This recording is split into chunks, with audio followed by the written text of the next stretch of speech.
சகனோ பவது சகனோ புனக்து சக வீர்யங்கரவாவகை தேஜஸ்வினாவதீதமஸ்து மா வித்விஷாவகைஹி. ஓம் சாந்தி சாந்தி சாந்தி. கர்ம யோகம் என்கின்ற வாழ்க்கையை ஒருவர் பின்பற்றும் பொழுது அவர்களுடைய மனம் தூய்மை அடைகின்றது. மன தூய்மை என்றால் விருப்பு வெறுப்புகளிலிருந்து விடுபடுகிறார்கள். ஒருவனுடைய மனம் தூய்மையடைந்த போதிலும் விருப்பு வெறுப்புக்கள் ஓரளவுக்கு குறைந்ததற்கு பிறகும் அந்த மனதில் சஞ்சலம் என்கின்ற குணம் இருந்து கொண்டே இருக்கும். நாம் நன்கு அனுபவிக்கலாம். சில விருப்பு வெறுப்புக்கள் நீங்கியதற்கு பிறகும் ஒரு குறிப்பிட்ட காரியத்தில் நம்முடைய மனதை வைக்க விரும்பினால் தொடர்ந்து முழு மனதை நம்மால் வைக்க முடிவதில்லை. காரணம், தேவையற்ற எண்ணங்கள், நாம் விரும்பாத எண்ணங்கள் நம்மை வந்து தாக்குகின்றது. காரணம், மனதை அதனுடைய போக்கில் நாம் விட்டு பழகியதனால். ஆகவே ஒரு சாதகனுக்கு அடுத்த சாதனை தேவைப்படுகின்றது. அந்த சாதனை உபாசனம் என்று சொல்லப்படுகிறது. அதை பற்றி சென்ற வகுப்பில் பார்த்தோம். உபாசனம் என்பது குறிப்பாக இரண்டு. ஒன்று மனதை குவிப்பது, இனி ஒன்று மனதை விரிவுபடுத்துவது. இதுதான் உபாசனையினுடைய பிரயோஜனம். மனதை குவிப்பது என்பது ஒரு நாமத்தை மனதில் நாம் எடுத்துக்கொண்டு தொடர்ந்து ஜபம் செய்து வந்தால் இந்த மனமானது ஒரே இடத்தில் இருந்து பழகும். இது ஒரு விதமான உபாசனை, ஒரு விதமான தியானம். தியானத்தில் முக்கியமாக நாம் செய்ய வேண்டியது ஜபம் என்கின்ற தியானம். இறைவனுடைய ஒரு நாமத்தை எடுத்துக்கொண்டு தொடர்ந்து அதை நாம் கூறி வந்தால் ஒரு குறிப்பிட்ட காலம் இடைவெளி இல்லாமல் நாம் இந்த பயிற்சி செய்து வந்தால் நம்முடைய மனம் குவிந்து பழகும். எந்த இடத்தில் நம்முடைய மனதை வைக்க விரும்புகின்றோமோ அந்த இடத்தில் நம்மால் மனதை வைக்க முடியும். நாம் பார்த்தோம், மனம் நமக்கு கருவியாக இருக்க வேண்டும், மனம் கர்த்தாவாக இருக்கக்கூடாது. நம்முடைய அறிவு புத்தி தான் கர்த்தாவாக இருக்க வேண்டும். கர்த்தா என்றால் செயல் செய்பவன்.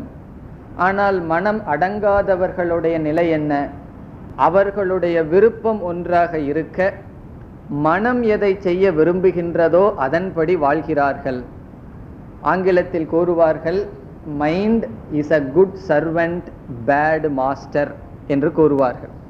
மனம் நமக்கு சர்வெண்ட், நமக்கு உதவி செய்பவனாக இருக்க வேண்டுமே தவிர நம்முடைய மாஸ்டர், நமக்கு தலைவனாக இருக்கக்கூடாது. ஆகவே உபாசனையினுடைய முதல் பகுதி என்ன? மாஸ்டராக இருக்கின்ற மனதை சர்வெண்டாக மாற்றுவதுதான் உபாசனையினுடைய முதல் பகுதி, முதல் விதமான உபாசனை. இனி இரண்டாவது விதமான உபாசனை மனதை விரிவுபடுத்துகின்ற தியானம். இதையெல்லாம் உபனிஷத்தில் நாம் பார்க்கின்றோம்.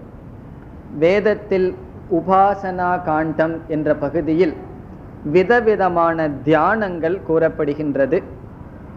அந்த தியானங்களை பார்த்தால் இந்த அகில பிரபஞ்சத்தையே நாம் ஒன்றாக ஒரு தத்துவமாக பார்த்தல் விராட் உபாசனை என்று சொல்லப்படுகிறது. எப்படி இந்த ஷரீரத்தில் விதவிதமான அங்கங்கள் இருந்தாலும் கை கால் இவைகளெல்லாம் என்னுடையது என்று ஒன்றான புத்தி இந்த உடலில் இருக்கின்றதோ, இந்த உடல் முழுவதும் ஒன்று நான் என்ற புத்தி இருக்கின்றதோ, அதுபோல் இந்த உலகம் முழுவதும் ஈஸ்வரனுடைய சரீரம், ஈஸ்வரன் என்ற பார்க்கின்ற பாவனை, இவைகளெல்லாம் உபாசனை தியானத்தில் அடங்குகிறது. ஓங்காரம் என்ற சொல்லை எடுத்துக்கொண்டு அல்லது ஓங்காரத்தில் இந்த பிரபஞ்சத்தை நாம் பார்த்தல், ஈஸ்வரனை ஓங்காரத்தில் பார்த்தல், இது தியானம். இதில் நமக்கு என்ன சித்தி கிடைக்கின்றது? நம்முடைய மனம் விரிவடைகின்றது, குறுகிய மனம் விரிவடைகிறது. ஆகவே உபாசனை என்ற சாதனத்தின் மூலமாக ஒரு மனிதன் மனதை ஒருமுகப்படுத்துகின்றான், மனதை விரிவுபடுத்துகின்றான். இப்பொழுது ஒரு சாதகன் கர்மயோகம் உபாசனை என்ற 2 சாதனமும் செய்துவிட்டார் என்றால், அல்லது செய்து கொண்டிருக்கையில் அவர்களுடைய மனம் எப்படி இருக்கும்? தூய்மையான உறுதியான மனம் அவர்களுக்கு கிடைக்கிறது.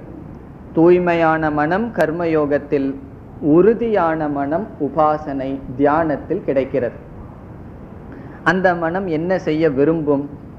தூய்மையான உறுதியான மனம் எதை நாடும் என்றால், அந்த மனம் மோக்ஷத்தை, பரம்பொருளை நாடும். என்ன மன தூய்மை என்று சொன்னாலே இந்த உலகத்தில் இருக்கின்ற போகங்கள் மீது வைராக்கியமும் உண்மையான பரன்பொருள் மீது ஆசையும் வருவதுதான், நாட்டம் கொள்வதுதான் மன தூய்மை என்று கூறுகிறோம். அந்த மனம் எதை நாடும் என்றால், நாம் முதல் வகுப்பில் பார்த்த புருஷார்த்தங்களுள் 4வது புருஷார்த்தமான மோக்ஷத்தை, பரம்பொருளை தெரிந்து கொள்வதற்கு இயற்கையாக அந்த மனம் நாடும்.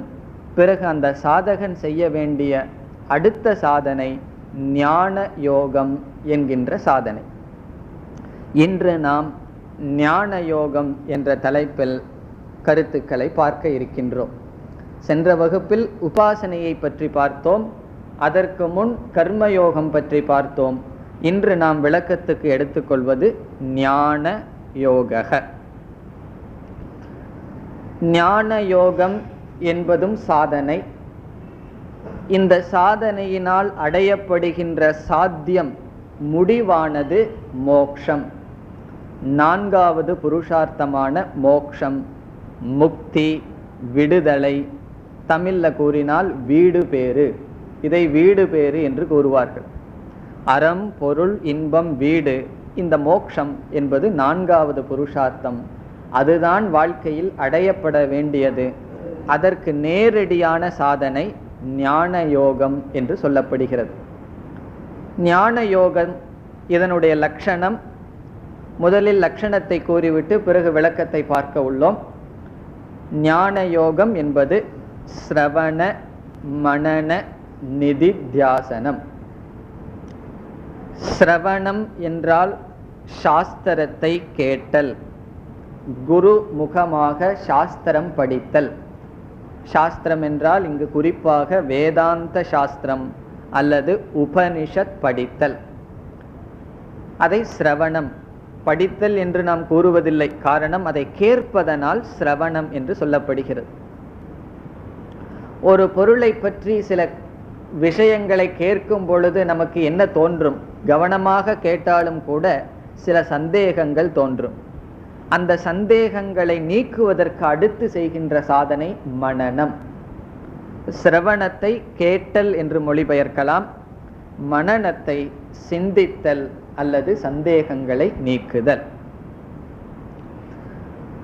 3வதான சாதனை நிதித்தியாசனம் என்பது.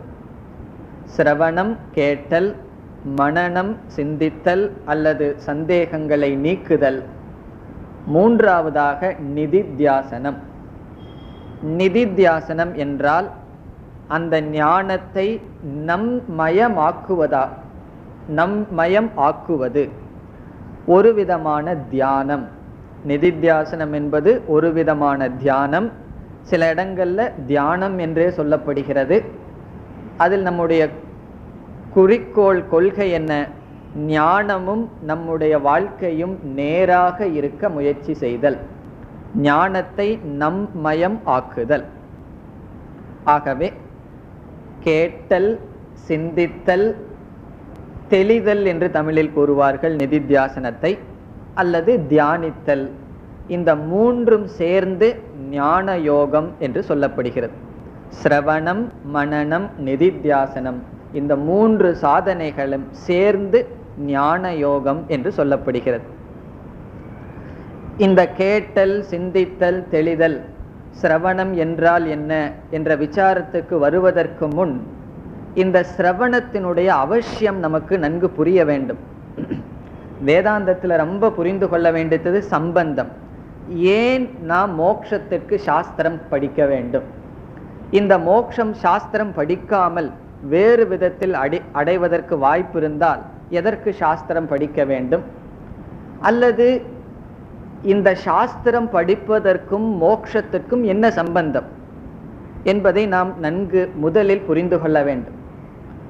அதாவது எங்கு சம்பந்தம் நன்கு புரிந்து கொள்ள வேண்டும் என்றால், எங்கு நமக்கு சம்பந்தம் நேரடியாக தெரியவில்லையோ அங்குதான் புரிந்து கொள்ள வேண்டும்.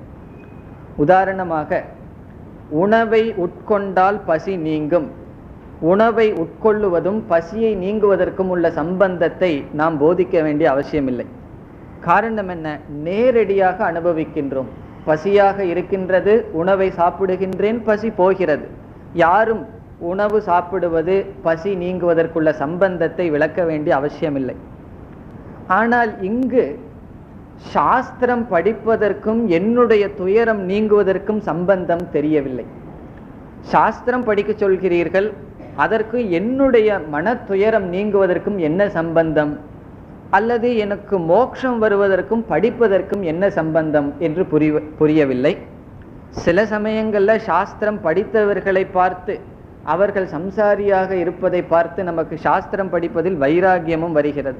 அவரும் சாஸ்திரம் படிச்சிருக்கார், ஒரு மாற்றமும் இல்லையே, பிறகு சாஸ்திரம் படிப்பதற்கும் மோட்சத்துக்கும் என்ன சம்பந்தம்? அதை பார்த்து விட்டு பிறகு நாம் சிரவணம், மனனம், நிதித்தியாசனம் என்றால் என்ன என்று வருவோம். இந்த சம்பந்தம் தான் ரொம்ப முக்கியம்.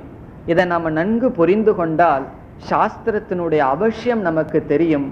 ஒரு பொருளினுடைய தேவை நன்கு தெரிந்தால் அதில் நம்முடைய ஈடுபாடு முழுமையாக இருக்கும். எந்த விஷயத்தில் நமக்கு ஈடுபாடு இல்லை, அதனுடைய மேன்மை, வேல்யூ தெரியாத பொழுது ஏனோ தானம்னு செய்வோம். அதனுடைய தேவை நாம் முதலில் புரிந்து கொள்ள வேண்டும். ஆகவே ஞான யோகத்துக்கு முகவுரையாக சில கருத்துக்களை இப்பொழுது பார்ப்போம். இந்த கருத்தினுடைய நோக்கம், ஏன் சிரவணம் செய்ய வேண்டும், அல்லது சிரவணம் எப்படி மோட்சத்தை கொடுக்கின்றது, சாஸ்திர படிப்பினுடைய அவசியம் நமக்கு தெரிகின்றது. ஞான யோகம் என்கின்ற சாதனை எதற்காக என்று பார்த்தோம்? மோக்ஷம் என்பதற்காக சாஸ்திரம் படிக்க வேண்டும் என்று பார்த்தோம். மோக்ஷம் என்றால் என்ன? மோக்ஷம் என்றால் நிறைவை அடைவது, மன நிறைவை அடைவது. அதனுடைய பிரயோஜனம் ஒரு குறிப்பிட்ட எல்லைக்குள் இருக்கக்கூடாது. ஏதாவது ஒரு பொருளை அடைவது போலையோ புண்ணியத்தை அடைவது போலையோ ஒரு குறிப்பிட்ட எல்லைக்குள் இருக்கக்கூடாது. அதனுடைய பிரயோஜனம் பூர்ணமாக இருக்க வேண்டும். ஆங்கிலத்தில் கூறினால் இன்ஃபினிட் என்று சொல்வார்கள். இன்ஃபினிட் என்றால் பூர்ணம், ஒரு எல்லைக்கு அப்பாற்பட்டது. எல்லைக்கு அப்பாற்பட்டது என்றால் காலத்தால் அது உட்பட்டது அல்ல, இடத்தினால் உட்பட்டது அல்ல, பிறகு ஒரு குணத்தினால் உட்பட்டது அல்ல, கால தேச வஸ்துவுக்கெல்லாம் அப்பாற்பட்ட என்றும் உள்ளதுதான் மோட்சம். இப்பொழுது மோட்சத்துக்கு நாம் என்ன லட்சணம் கூறினோம்? எப்பொழுதும் உள்ளது, இன்ஃபினிட், பூர்ணமானது, நிறைவானது. அதை அடைதல், அதற்காக சாஸ்திரம் படிக்கின்றோம் என்று நாம் கூறினோம். இந்த வார்த்தையை 2-3 முறை சிந்தித்தால் ஒரு கான்ட்ரடிக்ஷன், ஒரு முரண்பாடு நமக்கு தெரியும். என்ன வார்த்தை? நிறைவை எப்பொழுதும் இருக்கின்ற மோட்சத்தை அடைவதற்கு நாம் சாஸ்திரம் படிக்க வேண்டும். என்ன முரண்பாடு நமக்கு தெரிகிறது? எப்பொழுதும் மோட்சம் இருக்கின்றது என்றால் அதை ஏன் அடைய வேண்டும்? அது எப்பொழுதும் இருக்கின்ற பூர்ணமாக இருக்கின்ற மோட்சத்தை நான் அடைய வேண்டும் என்று கூறினாலே இப்பொழுது நான் அடையவில்லை என்று தானே பொருளாகும். எப்பொழுது ஒன்றை நான் அடைய வேண்டும் என்று நான் கூறுவேன்? எப்பொழுது ஒரு பொருள் என்னிடம் இல்லையோ அப்பொழுதுதான் நான் அதை அடைய வேண்டும் என்று கூறுவேன். ஒரு பொருள் என்னிடம் இருந்தால் நான் அடைவதற்கான முயற்சி செய்ய வேண்டிய அவசியமில்லை. மோட்சம் என்பது என்னிடம் இல்லை என்று வைத்துக்கொள்வோம். அதை நான் அடைகின்றேன் என்று வைத்துக்கொண்டால் எது காலத்தால் அடைகின்றதோ அது காலத்தால் பறிக்கப்படும். இல்லாத பொருளை நம்ம அடைஞ்சோம்னா பிறகு அந்த பொருள் நம்மிடம் இல்லாமலும் செல்லும். அதுக்கு ஒரு பெரிய உதாரணம் சொல்லணும்னா நம்ம சரீரத்தையே எடுத்துக்கலாம். இப்படிப்பட்ட சரீரம் நமக்கு ஒரு காலத்தில் இல்லை, அடையப்பட்டது. இந்த சரீரமே ஒரு காலத்தில் இல்லாமல் போகும். அப்படி இருக்கையில் ஷரீரத்தினுடைய துணை கொண்டு உலகத்தில் எதையெல்லாம் அடைகின்றோமோ அவைகளெல்லாம் நிலையற்றது. காரணம் அடையப்படுவதால். எது சாத்தியம் தது அனித்யம். எது அடையப்படுகின்றதோ அது அனித்யம். எது கிருதம் தது அனித்யம். எது செய்யப்படுகின்றதோ அது அனித்யம். இப்ப நாம் என்ன கூறுகின்றோம்? மோட்சத்தை அடைய வேண்டும் என்றால் அந்த மோட்சம் நம்மால் அடையப்பட்டால், ஒரு காலத்தில் அடையப்பட்டால் அதுவும் நிலையற்றதுதான் என்ற சந்தேகம் நமக்கு வரலாம். ஆகவே இந்த இடத்தில் நாம் வாழ்க்கையில் அடைகின்ற, நம்மால் அடையப்படுகின்ற பொருள்களை இரண்டாக பிரிக்கின்றோம். நம்ம வாழ்க்கையில எதையெல்லாம் அடையிறோமோ அதை இரண்டாக பிரிக்கின்றோம். முதல் பொருளுக்கு சாத்திய வஸ்து என்று பெயர். சாத்திய வஸ்து. சாத்தியம் என்றால் அடையப்படுவது. நம்மிடம் இல்லாமலிருந்து அடையப்படுகின்ற பொருளுக்கு சாத்திய வஸ்து என்று பெயர். வஸ்து என்றால் பொருள், சாத்தியம் என்றால் நம்மிடம் இல்லாமலிருந்து அடையப்படுவது. சாதாரணமாக இதைத்தான் நாம் இந்த உலகத்தில் அடைகின்றோம். ஒரு பொருள் என்னிடம் இல்லை, அதனுடைய தேவை எனக்கு தெரிகின்றது, நான் விரும்புகின்றேன், முயற்சி செய்து அடைகின்றேன். அவைகளெல்லாம் சாத்திய வஸ்து. எனக்கு வாழ்க்கையில் எதெல்லாம் அடைகின்றேனோ அதில் முதல் சாத்திய வஸ்து. இரண்டாவதாக நாம் அடைவது சித்த வஸ்து. சித்த வஸ்து. சித்தம் என்றால் ஏற்கனவே இருக்கின்றது, அடைந்தது என்று பொருள். சித்தம் என்றால் அக்காம்ப்ளிஷ்ட், ஏற்கனவே அடைந்தது. சித்த வஸ்து என்றால் அடைந்ததை நாம் அடைகின்றோம். இதனுடைய முரண்பாடை இவ்விளக்கத்தில் நாம் இப்பொழுது தெளிவாக பார்க்க இருக்கின்றோம். சாத்திய வஸ்து என்றால் என்ன? அடையாததை அடைதல். சித்த வஸ்து என்றால் என்ன? அடைந்ததை அடைதல். எப்படி புருஷார்த்தத்தில் நாம் அடையிறதையெல்லாம் 4 புருஷார்த்தம்னு சேர்த்துனோமோ, இப்பொழுது நாம் வாழ்க்கையில் எதையெல்லாம் அடையிறோமோ அதைய சாத்திய வஸ்துக்குள்ளேயோ சித்த வஸ்துக்குள்ளேயோ சேர்த்துலாம். அடையாததை அடைதல், அடைந்ததை அடைதல். அடையாததை அடைதல் என்ன? நம்மிடம் எதெல்லாம் இல்லாமல் இருந்து அதை நாம் முயற்சி செய்து அடைகின்றோமோ அவைகளெல்லாம் சாத்திய வஸ்து. ஆரோக்கியமாக இருக்கலாம், அல்லது பொருளாக இருக்கலாம், வீடாக இருக்கலாம், வாகனமாக இருக்கலாம், புதிய புதிய ரிலேஷன்ஷிப் உறவுகளாக இருக்கலாம். என்னிடம் இல்லை, காலத்தில் முயற்சி செய்து அடைந்தால் சாத்திய வஸ்து. அடுத்த கேள்வி வருகின்றது, சித்த வஸ்து என்றால் என்ன? அடைந்ததை அடைதல். அடைந்ததை ஏன் அடைய வேண்டும் என்றால், ஒரு பொருள் உண்மையில் நம்மிடம் இருந்தும் கூட அந்த பொருளை நாம் அறியாமையினால் இழக்க வாய்ப்புண்டு.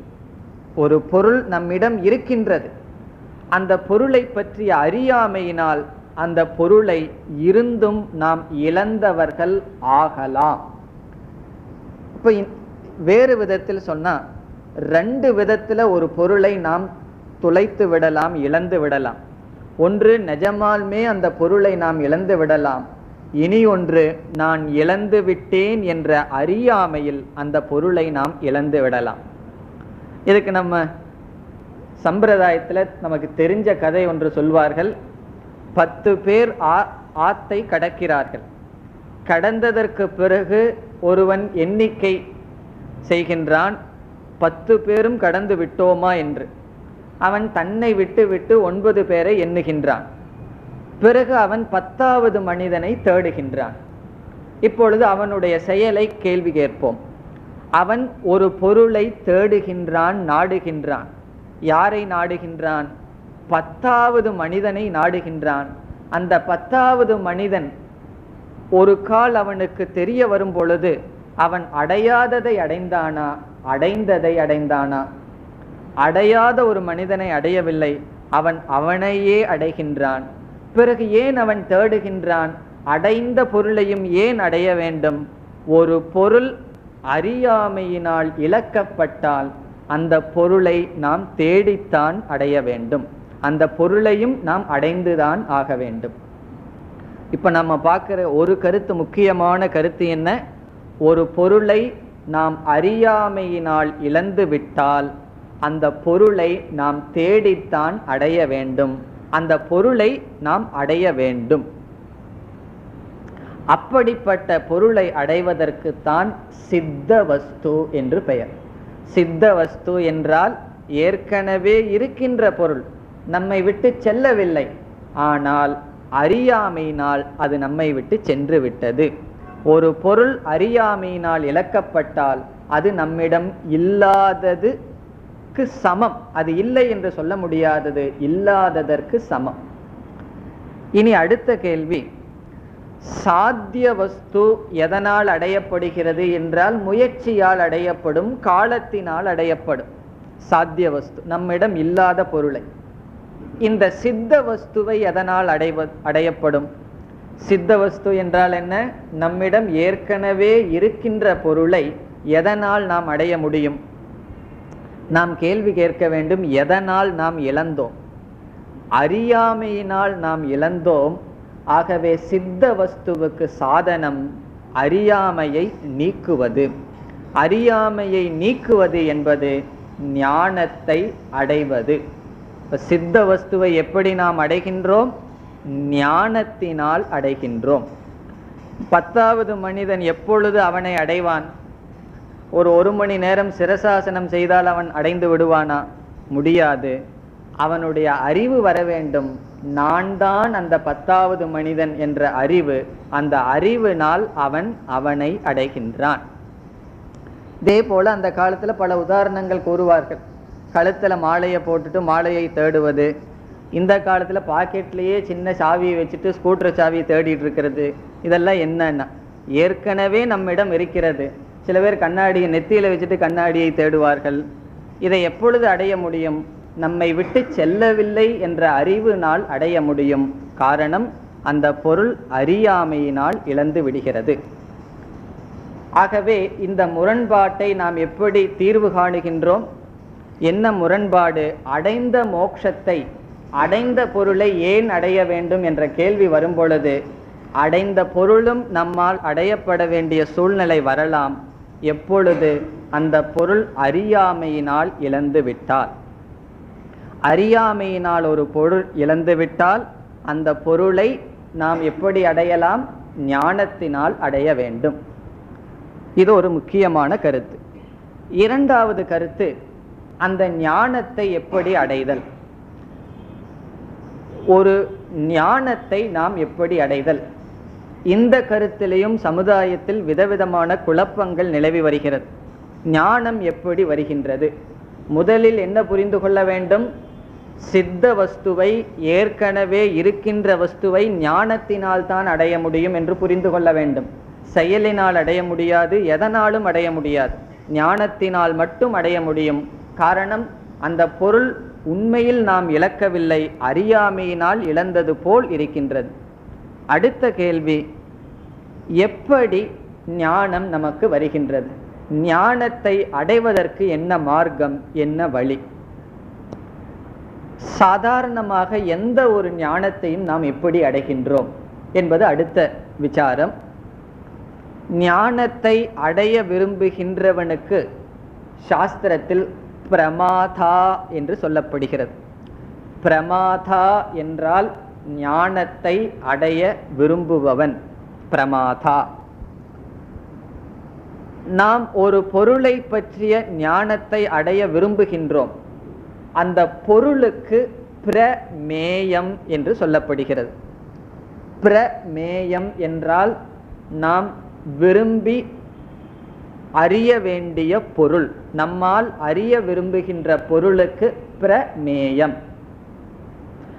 அந்த விரும்புகின்ற பொருளை இந்த பிரமாதா அறிபவன் எப்படி அறிகின்றான்? இப்பொழுது ஒரு மலர் இருக்கின்றது, அந்த மலரினுடைய வாசனையை நான் தெரிந்து கொள்ள விரும்புகின்றேன். இதை தெரிந்து கொள்ள விரும்புகின்ற நான் பிரமாதா, அந்த வாசனை பிரமேயம். அந்த வாசனையை பற்றிய ஞானம் எனக்கு எப்பொழுது வரும் என்றால், மூக்கு என்ற ஒரு கருவியை பயன்படுத்தினால்தான் அந்த ஞானம் எனக்கு வரும். ஒரு பொருளை பற்றிய வர்ணத்தை, கலரை தெரிந்து கொள்ள விரும்புகின்றேன், நிறத்தை தெரிந்து கொள்ள விரும்புகின்றேன். அந்த நிறம் பிரமேயம், தெரிந்து கொள்ள விரும்புகின்ற நான் பிரமாதா. அதை தெரிந்து கொள்வதற்கு கண் என்ற கருவியை பயன்படுத்த வேண்டும். ஆகவே ஒரு கருவியை பயன்படுத்தித்தான் ஒரு பொருளை பற்றிய அறிவு நமக்கு வரும். அந்த கருவிக்கு பிரமாணம் என்று பெயர். பிரமாணம் என்றால் எந்த ஒரு கருவியின் மூலம் ஒரு பொருளை பற்றிய அறிவை ஒருவன் அடைகின்றானோ அந்த கருவிக்கு, இன்ஸ்ட்ருமெண்ட், அதற்கு பிரமாணம் என்று பெயர். இப்ப நமக்கு 3 வார்த்தைகள் தெரியும்: பிரமாதா, பிரமாணம், பிரமேயம். பிரமாதா அறிபவன், பிரமாணம் அறிவை கொடுக்கும் கருவி, பிரமேயம் அறியப்படுகின்ற பொருள். ஆங்கிலத்தில் கூறினா பிரமாதா சப்ஜெக்ட், பிரமாணம் இன்ஸ்ட்ருமெண்ட், பிரமேயம் ஆப்ஜெக்ட். பொருள், அறிபவன், கருவி. எந்த ஒரு ஞானத்தை நாம் அடைய வேண்டுமென்றால் அதற்கு தகுந்த பிரமாணத்தை பயன்படுத்த வேண்டும். பிரமாணம் என்றால் இப்பொழுது உங்களுக்கு தெரியும், கருவி. ஒரு கருவியை பயன்படுத்தாமல் ஞானம் என்பதே வராது. ஒரு பொருளை பற்றிய வர்ணத்தை நாம் தெரிந்து கொள்ள வேண்டுமென்றால் அதற்கு என்ன கருவி? கண் என்பது கருவி, அதை பயன்படுத்த வேண்டும்.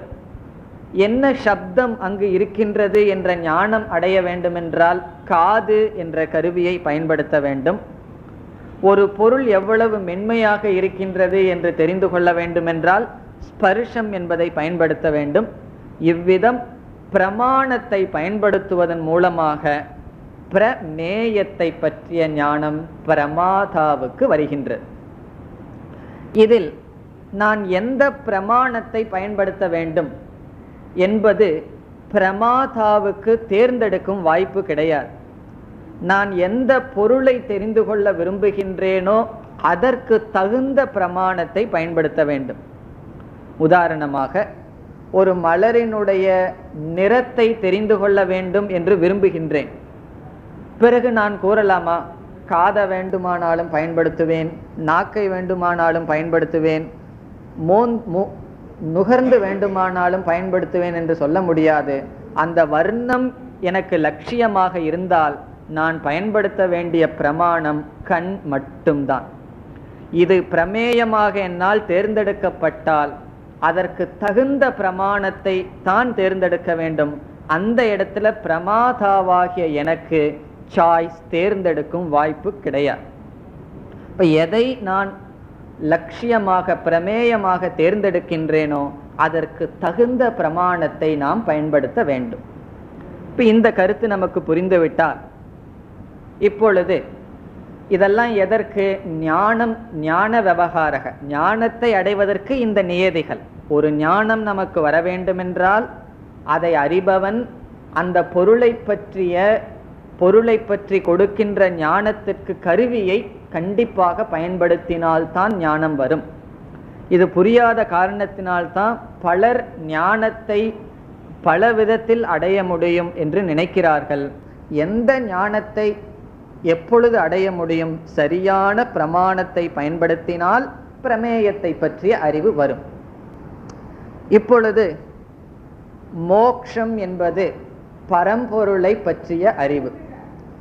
பரமாத்மா அல்லது ஆத்மஸ்வரூபத்தை பற்றி தெரிந்து கொள்வதுதான் ஞானம். அந்த ஞானத்தினால் ஒருவன் மோட்சத்தை அடைகின்றான். தரதி சோகம் ஆத்மவித். உபனிஷத் என்ன கூறுகின்றது? ஆத்மவித் என்றால் ஆத்மாவை அறிபவன். தரதி சோகம், சோகத்தை கடக்கின்றான். இப்ப சோகத்தை கடப்பதற்கு சாஸ்திரம் கூறுகின்ற உபாயம் என்ன? ஆத்மவித். வித் என்றால் அறிபவன், ஆத்மாவை அறிபவன் அல்லது பரம்பொருளை பிரம்மத்தை அறிபவன் சோகத்தை கடக்கின்றான். நம்முடைய பிரமேயம் இப்பொழுது என்னவாக இருக்கின்றது? எதை பற்றிய அறிவு இப்பொழுது நமக்கு தேவை? பரம்பொருளை பற்றிய, பிரம்மத்தை பற்றிய அல்லது ஆத்மாவை பற்றிய அறிவு நமக்கு தேவை. நாம என்ன நியதி பார்த்துள்ளோம்? எந்த பொருளை பற்றிய அறிவு தேவை என்று தீர்மானம் செய்துவிட்டால் அதற்கு தகுந்த கருவியை நாம் தேர்ந்தெடுக்க வேண்டும்.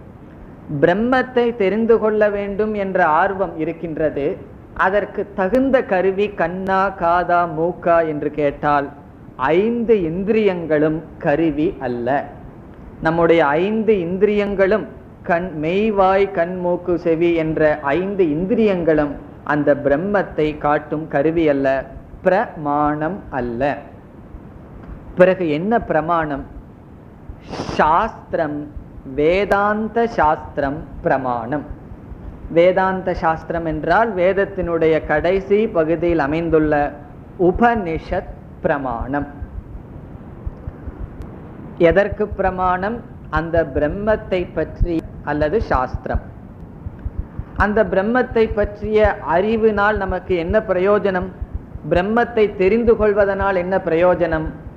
பிரம்மத்தை பற்றிய ஞானமும் பிரம்ம பிராப்தியும் ஒன்றாக இருக்கின்றது.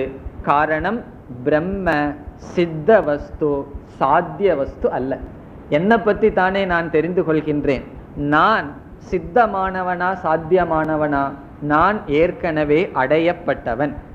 ஆகவே பரம்பொருளை தெரிந்து கொள்வதனால் பரம்பொருளை அடைகின்றோம்.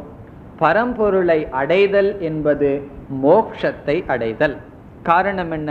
பூர்ணமான பரம்பொருளை நான் என்ற ஞான நமக்கு வரும் பொழுது நாம் சம்சாரத்திலிருந்து, துயரத்திலிருந்து விடுபடுகிறோம்.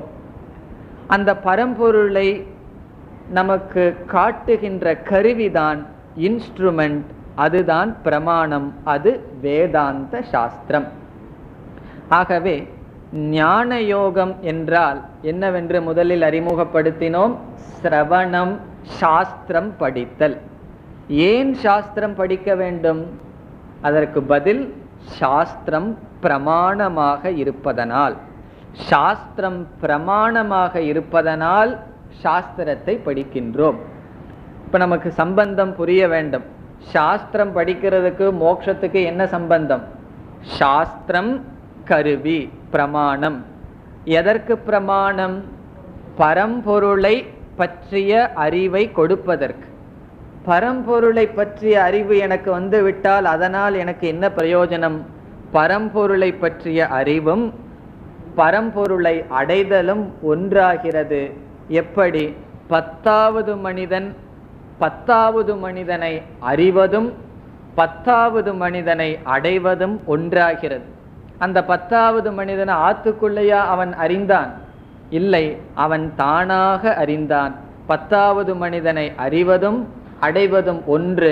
காரணம், அந்த 10வது மனிதன் சித்த வஸ்து.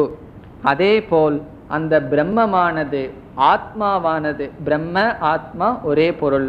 அந்த பரம்பொருளானது எப்பொழுதும் எங்கும் இருக்கின்ற பொருள். அதை நாம் அறியாமையில் இழந்தோம்.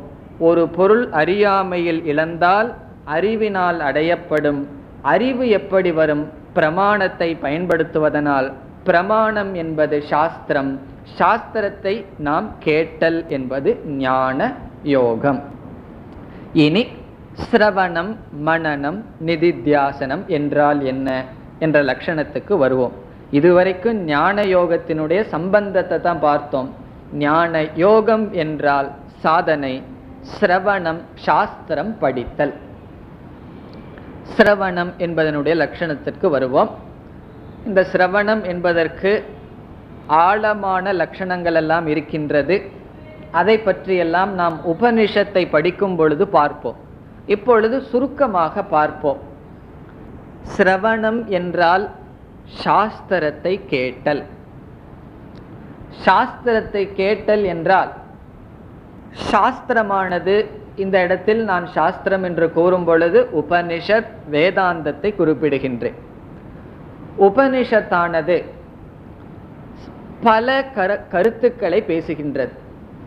உபனிஷத் எதை பற்றிய ஞானத்தை நமக்கு கொடுக்கின்றது?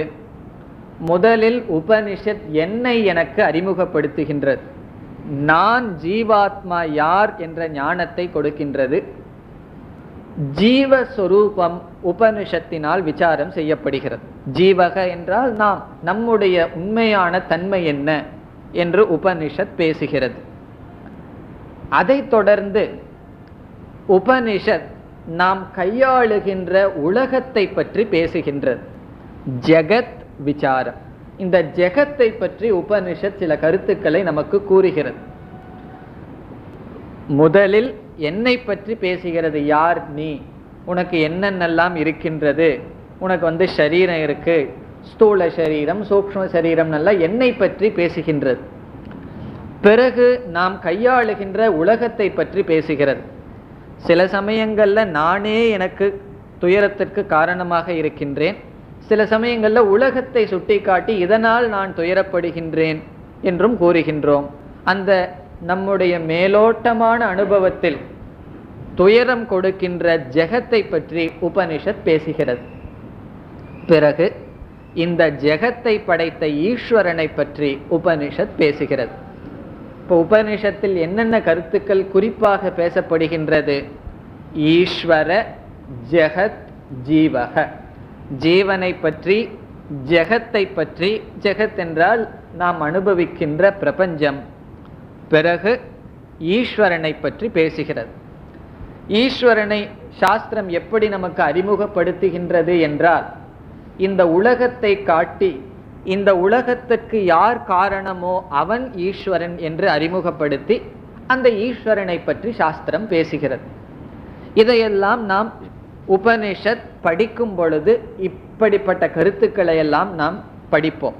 உலகத்தை பற்றி படிப்போம், எப்படி உலகம் தோன்றியது, சிருஷ்டியை பற்றி படிப்போம், ஜீவாத்மா சொரூபத்தை பற்றி படிப்போம், ஈஸ்வரனை பற்றி படிப்போம். இப்படியெல்லாம் படிக்கின்ற சமயத்தில், சாஸ்திரத்தை கேட்கின்ற சமயத்தில் உபனிஷத்தினுடைய மைய கருத்து என்ன, எதை சொல்வதற்கு இவைகளெல்லாம் உபனிஷத் பேசுகின்றது என்று அந்த மைய கருத்து புரியும் வரை சாஸ்திரம் கேட்டலுக்கு தான் சிரவணம் என்று பெயர். அதாவது எதற்காக, எந்த ஒரு மைய கருத்தை விளக்குவதற்காக உபனிஷத் ஜீவனை பற்றியும் ஜெகத்தை பற்றியும் ஈஸ்வரனை பற்றியும் பேசுகின்றதோ என்று அந்த மைய கருத்து புரியும் வரை கேட்டல் என்ற சாதனத்தை செய்வதற்கு சிரவணம் என்று பெயர். நம்ம சாதாரணமா சிரவணம்னு சொன்னா சாஸ்திரம் படித்தல் கேட்டல்னு நினைக்கிறோம். ஆனா லட்சணம் அப்படி சொல்லல. எப்பொழுது சிரவணம் என்ற சாதனம் முடிவடைகின்றது என்றால், உபனிஷத்தினுடைய மைய கருத்து எப்பொழுது புரிகிறதோ அப்பொழுது சிரவணம் என்ற சாதனையை நாம் செய்தோம். அதுவரைக்கும் செய்வது சிரவணம் என்கின்ற சாதனை. ஆகவே சாஸ்திரத்தை கேட்டல் மட்டுமல்ல, சாஸ்திரத்தினுடைய மைய கருத்து, பர்போர்ட் என்று சொல்வது, சாஸ்திரத்தினுடைய தாத்பரியம் என்று சமஸ்கிருதத்தில் கூறுவது. மைய கருத்துக்கு சமஸ்கிருதத்தில் கூறினால் தாத்பரியம். சாஸ்திரத்தினுடைய தாத்பரியம் என்ன என்று புரிந்து கொள்வதற்கு சிரவணம் என்று பெயர். இப்ப சாஸ்திரத்தினுடைய தாத்பரியம் என்ன? சாஸ்திரம் விதவிதமான சிருஷ்டிய பேசுது. ஆகவே இந்த ஜெகத்தை வர்ணிப்பது சாஸ்திரத்தினுடைய தாத்பரியமா? அது அலங்கார சாஸ்திரத்தினுடைய தாத்பரியம், உபனிஷத்தினுடைய தாத்பரியம் அல்ல. வேறு சில கவிஞர்கள் வேண்டுமானாலும் கவிதைகள் உலகை வர்ணிக்கலாம். உபனிஷத் உலகை வர்ணிக்கும். அதனுடைய தாத்பரியம் என்ன என்பதை புரிந்து கொள்ள வேண்டும். ஜீவனை பற்றி பேசுகின்றது, ஈஸ்வரனை பற்றி பேசுகின்றது, உபனிஷத் இறுதியில் என்ன சொல்ல வர விரும்புகின்றது என்று புரியும் வரை சாஸ்திரம் படிப்பதற்கு சிரவணம். இது புரியாம எவ்வளவு வருஷம் படிச்சாலும் நம்ம சிரவணம் பண்ணி முடிக்கலன்னு அர்த்தம். புரியாத சமயத்தில் படித்து கொண்டிருக்கின்றோம், படித்து நாம் புரிந்து கொண்டால் சிரவணத்தை செய்து விட்டோம். இப்பொழுது சுருக்கமாக ஒரே வரியில மட்டும்தான் இங்கு நான் கூறுகின்றேன். பிறகு நாம் சிரவணம் செய்ய இருக்கின்றோம், அங்கு விளக்கமாக பார்ப்போம். உபனிஷத்தினுடைய தாற்பயம் என்னவென்றால், ஜீவன், ஜெகத், ஈஸ்வரன் இந்த மூன்று விஷயத்தில் இந்த ஜீவனும் ஈஸ்வரனும் அடிப்படையில் ஒன்று என்பது முதல் தாற்பயம். ஜீவாத்மாவும் ஈஸ்வரனும் உண்மையில் ஒன்று, பேதம் இல்லை என்பதுதான் உபனிஷத்தினுடைய தாற்பயம். பிறகு ஜெகத்தை பற்றி ஏன் பேச வேண்டும் என்றால், இந்த ஜெகத் நிலையில்லை, உண்மையற்றது என்று ஜெகத்தை பற்றி கூறுகின்றது. ஆகவே ஜெகன் மித்யா, பிரம்ம சத்தியம், இந்த ஜெகத்தானது வெறும் தோற்றம் என்றும் கூறி, இந்த ஜீவனும் ஈஸ்வரனும் அடிப்படையில் ஒன்று. மேலோட்டமாக வேறுபாடு இருக்கின்றது என்றாலும் அடிப்படையில் ஜீவ ஈஸ்வர ஐக்கியம், ஜெகத்தினுடைய மித்யா, நிலையற்றது என்கின்ற ஞானம், இதை கொடுப்பதுதான் உபனிஷத் அல்லது சாஸ்திரம். இதை நாம் புரிந்து கொண்டால், இதை புரிந்து கொள்ளும் வரை செய்கின்ற சாதனை, படிக்கின்ற காலத்திற்கு சிரவணம் என்று பெயர். இப்ப சிரவணம் என்றால் என்ன? ஜீவ பிரம்ம ஐக்கிய ஞானம் சாஸ்திரத்தினுடைய மைய கருத்து என்று புரிந்து கொள்வதற்காக செய்யப்படுகின்ற சாதனை, நாம் படிப்பதற்கு சிரவணம் என்று பெயர். இப்ப நம்மெல்லாம் என்ன சாதனை செய்து கொண்டிருக்கின்றோம்? சிரவணம் செய்து கொண்டிருக்கின்றோம். சிரவணம் என்றால் சாஸ்திரத்தை படிக்கும் பொழுது நமக்கு இந்த அறிவானது ஏற்படுகிறது. இனி அடுத்த சாதனை சிரவணம், இதோடு போதும். சிரவணத்தை பற்றி மீண்டும் விளக்க இருக்கின்றோம். பிறகு அடுத்த சாதனை, இந்த ஞானம் நமக்கு வந்ததற்கு பிறகு இந்த ஞானத்திற்கும் நம்முடைய அனுபவத்திற்கும் ஒரு முரண்பாட்டை பார்க்கின்றோம். அதாவது சாஸ்திரத்துக்குள்ளேயே என்ன கருத்து சொல்லுதுன்னு எனக்கு தெரியவில்லை. சாஸ்திரத்துக்குள்ளேயே சந்தேகம் வந்தால் அந்த சந்தேகத்தை சிரவணம்ங்கிற சாதனையில தான் நீக்கணும். சாஸ்திரத்தினுடைய தாற்பயத்தை புரிந்து கொள்வதற்கு சந்தேகம் இருந்தால் அந்த சந்தேகத்தை நீக்குவது சிரவணம்ங்கிற சாதனைக்குள்ளதான் வரும்.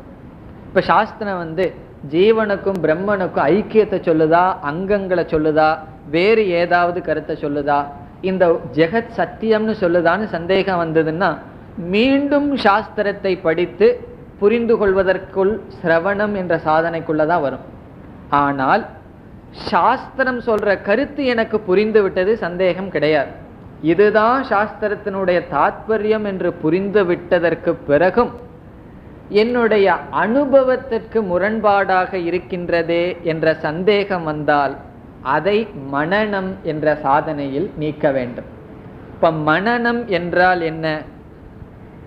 சாஸ்திரத்தினுடைய தாற்பயத்திற்கும் வேறு பிரமாணங்களுக்கும் உள்ள விரோதத்தை நீக்குவது மனனம் என்கின்ற சாதனை. சாஸ்திரத்திற்குள் இருக்கின்ற கருத்தையும் அதற்கு முரண்பாடாக இருக்கின்ற வேறு அனுபவங்கள், வேறு பிரமாணங்களுக்குள்ள முரண்பாட்டை நீக்குவது மனன்.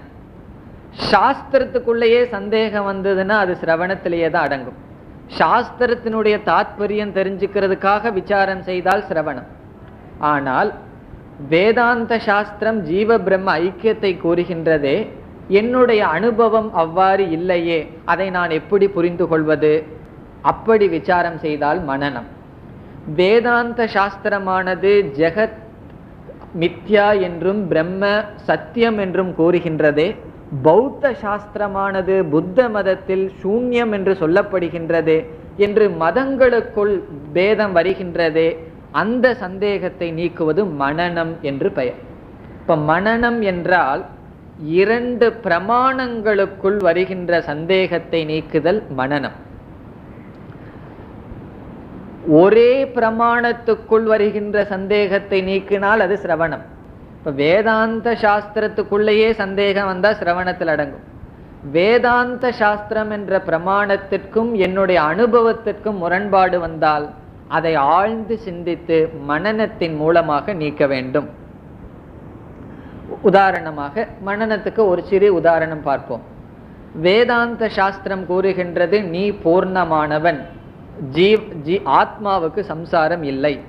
என்னுடைய அனுபவம் கூறுகின்றது நான் துயரத்தை அனுபவிக்கின்றேன். வேதாந்தம் நான் தூய்மையானவன் என்று கூறுவதில் எனக்கு சந்தேகம் இல்லை. அந்த சந்தேகம் வந்தா சிரவணத்துல பார்த்துக்கணும். அந்த சந்தேகம் இல்லாமல் என்னுடைய அனுபவமும் பிரமாணமாக இருக்கின்றது, அப்பொழுது சந்தேகம் வருகிறது. உதாரணமாக ஒரு ட்ரெயின் 8 மணிக்கு செல்கின்றது என்று நமக்கு தெரியவில்லை என்றால் அதை போய் தெரிந்து கொள்வது சிரவணத்திற்கு சமம். எனக்கு தெரிந்து விட்டது 8 மணி என்று. பிறகு இனியொருவர் வந்து கூறுகின்றார், இல்லை இப்பொழுது 10 மணிக்கு மாற்றப்பட்டு விட்டது என்று. இப்பொழுது இந்த ஞானம் சந்தேகத்திற்கு உட்பட்டு விட்டது. நான் 8 மணி என்று நினைத்து கொண்டிருக்கின்றேன், அவர் 10 மணி என்று சொல்கிறாரே. அவருடைய சொல் ஒரு பிரமாணம், என்னுடைய அறிவு ஒரு பிரமாணம். 2 கருவிகளுக்குள் சந்தேகம் வரும் பொழுது நாம் என்ன செய்ய வேண்டும்? மீண்டும் விசாரம் செய்து வேறொருவரிடம் கேட்டோ மீண்டும் சென்று பார்த்தோ சந்தேகத்தை நீக்க வேண்டும். ஆகவே உபனிஷத்தினுடைய அறிவுக்கும் நம்முடைய அனுபவம் மற்ற மதங்களுக்கும் உள்ள சந்தேகம் வந்தால் அதை மனனம் என்ற சாதனையில் நீக்க வேண்டும். உபனிஷத் என்ன கூறுகின்றது? நீ துயரமற்றவன், என்னுடைய அனுபவம் நான் துயரப்படுபவன் என்று. இதை எப்படி நீக்குவது? நான் என்று நான் சொல்லும் பொழுது சரீரத்தை புரிந்து கொள்கின்றேன். உபனிஷத் ஆத்மாவை சொல்கின்றது. ஆகவே முரண்பாடு இல்லை என்று புரிந்து கொள்ள வேண்டும். நான் சம்சாரி என்று சொல்லும் பொழுது மனதையும் புத்தியையும் நான் என்ற சொல்லில் குறிப்பிடுகின்றேன். உபனிஷத் நீ முக்தன் என்று சொல்லும் பொழுது இந்த மனதையும் உடலையும் நீக்கி ஆத்மாவை மட்டும் கூறுகின்றது. ஆகவே முரண்பாடு இல்லை. இவ்விதத்தில் புரிந்து கொள்ள வேண்டும். ஆகவே சிரவணம் என்றால் சாஸ்திரத்தினுடைய மைய கருத்தை புரிந்து கொள்ளுதல். மனனம் என்றால் அந்த மைய கருத்துக்கு எதிரான கருத்துக்கள் நம்முடைய அனுபவமோ மற்ற மதங்களினுடைய கருத்துக்களோ வந்தால் அது தவறு என்று புரிந்து சாஸ்திரம் கூறுவதுதான் சரி என்று புரிந்து கொள்வது மனனம் என்கின்ற சாதனை. இனி அடுத்த சாதனைக்கு வருவோம். அடுத்த சாதனை நிதித்தியாசனம் என்கின்ற சாதனை. நிதித்தியாசனம் என்றால் தியானம் அல்லது இந்த ஞானத்திலேயே நாம் இருந்து பழகுதல். சிரவணத்தினாலும் மனனத்தினாலும் எந்த ஒரு அறிவை அடைந்தோமோ அந்த அறிவிலேயே சில காலங்கள் நம்மை வைத்து பழகுதலுக்கு நிதித்தியாசனம் என்று பெயர். ஞானத்தில் இருந்து பழகுதல். ஏன் ஞானத்தில் இருந்து பழக வேண்டும் என்றால், ஞானம் நாம் எப்படி அடைகின்றோம்? இந்த ஷரீரம் மனம் இவைகளை நாசம் செய்துவிட்டு நான் ஷரீரம் மனம் அற்றவன் என்று ஞானம் அடையவில்லை. இந்த மனம் ஷரீரத்தை வச்சுட்டே இதுக்கு அப்பாற்பட்டவன் நான்கிற ஞானத்தை அடைஞ்சிருக்கோம். ஆகவே எப்பொழுது வேண்டுமானாலும் இந்த அறிவு மீண்டும் ஷரீர அபிமானத்திற்கு செல்லலாம். காரணம் என்ன? ஷரீரத்தை கொன்னுட்டு நான் ஷரீரத்துக்கு அப்பாற்பட்டவன்கிற ஞானத்தை அடையவில்லை. ஷரீரத்தை வச்சுட்டே ஷரீரத்தோடையே நான் கூறுகின்றேன் நான் இந்த உடலுக்கும் அப்பாற்பட்டவன், நான் ஆத்மஸ்வரூபம் என்று. ஆகவே மீண்டும் நம்முடைய பழைய பழக்க வழக்கங்களினால் அந்த சம்சாரத்துவம் வந்து விடலாம். உண்மையில் வருவதற்கு வாய்ப்பு இல்லை. ஆனால் இந்த ஞானம் ஞான நிஷ்டையாக மாற வேண்டும் என்றால் அந்த ஞானத்தில் நாம் சில காலம் இருந்து பழக வேண்டும். அப்படி செய்கின்ற தியானத்திற்கு தான் நிதித்தியாசனம் என்று சொல்லப்படுகிறது. பொதுவாக தியானம் என்ற சொல் உபாசனைக்கும் பொதுவானது, நிதித்தியாசனத்துக்கும் பொதுவானது. தியானம் என்ற சொல் உபாசனையை குறிக்கலாம், நிதித்தியாசனத்தை குறிக்கலாம். இப்போ உபாசனைக்கும் நிதித்தியாசனத்துக்கும் உள்ள வேறுபாடு என்ன? உபாசனை என்பது இந்த ஞானம் அடைவதற்கு முன் மனதை பக்குவப்படுத்துவதற்காக செய்வது. நிதித்தியாசனம் என்பது ஞானம் அடைந்ததற்கு பின் ஞானத்தை நிலைப்படுத்துவதற்காக செய்வது. இப்ப ஞானத்தை நிலைப்படுத்துவதற்காக செய்கின்ற சாதனைக்கு நிதித்தியாசனம், ஞானம் அடைவதற்கு தகுதியை உண்டு செய்கின்ற சாதனைக்கு உபாசனம். பொதுவாக தியானம் என்ற சொல் பயன்படுத்தப்படும். இந்த நிதித்தியாசனத்தை பற்றியெல்லாம் நாம் விரிவாக பார்க்க இருக்கின்றோம். இது அறிமுகம் தானே.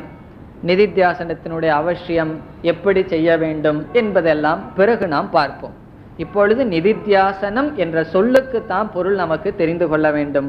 நிதித்தியாசனம் என்பது ஒரு விதமான தியானம், அடைந்த ஞானத்தில் நிலை பெறுவதுதான் நிதித்தியாசனம்.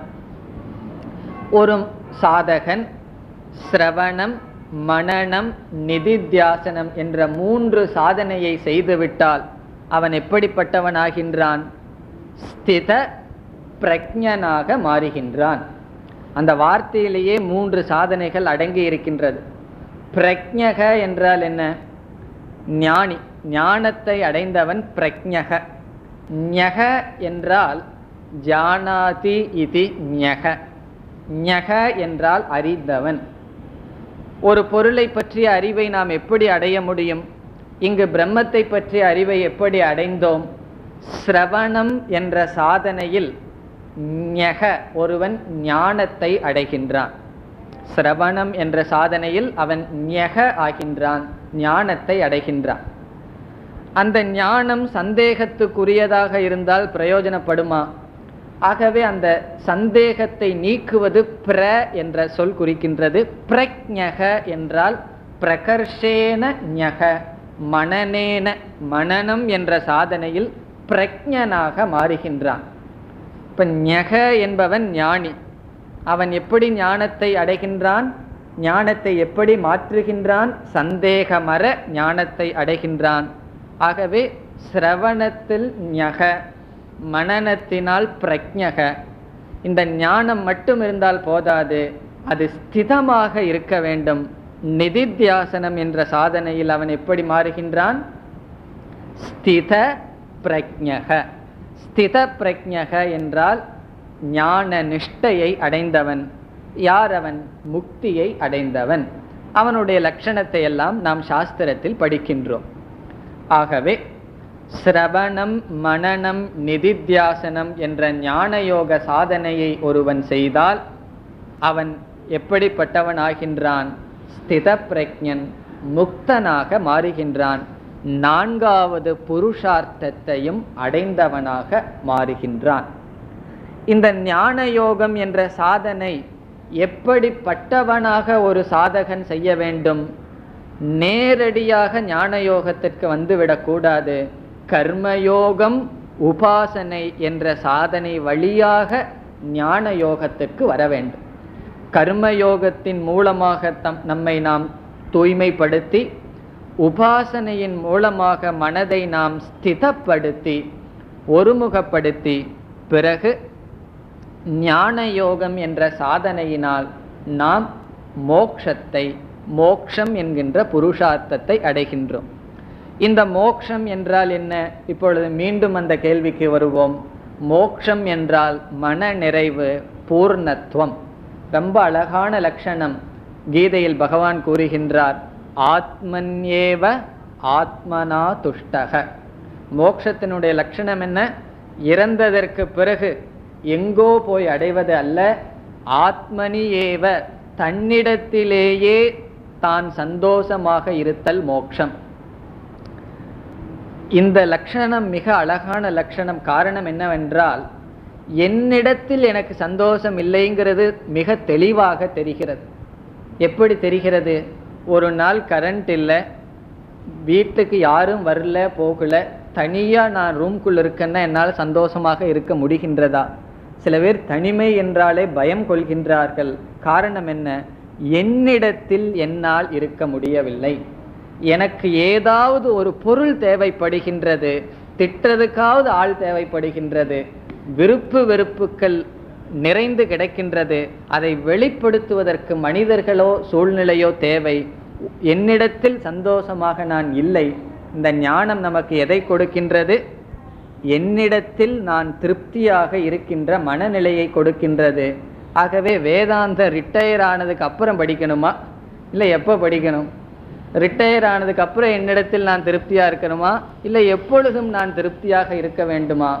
இந்த சாஸ்திரம் என்பது மனிதர்கள் எல்லா காலத்திலும் படிக்கப்பட வேண்டும். காரணம், இது திருஷ்ட பலன், நாம் நேரடியாக அனுபவிக்கின்ற மன நிறைவை கொடுக்கின்ற சாஸ்திரம். ஆகவே முழு சாஸ்திரமே நம்ம 3 படியில் அடக்குகின்றோம், 3 சாதனையில் அடக்குகின்றோம். கர்மயோகம், உபாசனம், ஞான யோகம். இனி அடுத்த வகுப்பில் வேறு கருத்துக்களை எடுத்து சிந்திக்க இருக்கின்றோம். ஓம் பூர்ணமதః பூர்ணமிதம் பூர்ணாத் பூர்ணமுதச்யதே பூர்ணஸ்ய பூர்ணமாதாய பூர்ணமேவாவசிஷ்யதே. ஓம் சாந்தி சாந்தி சாந்தி.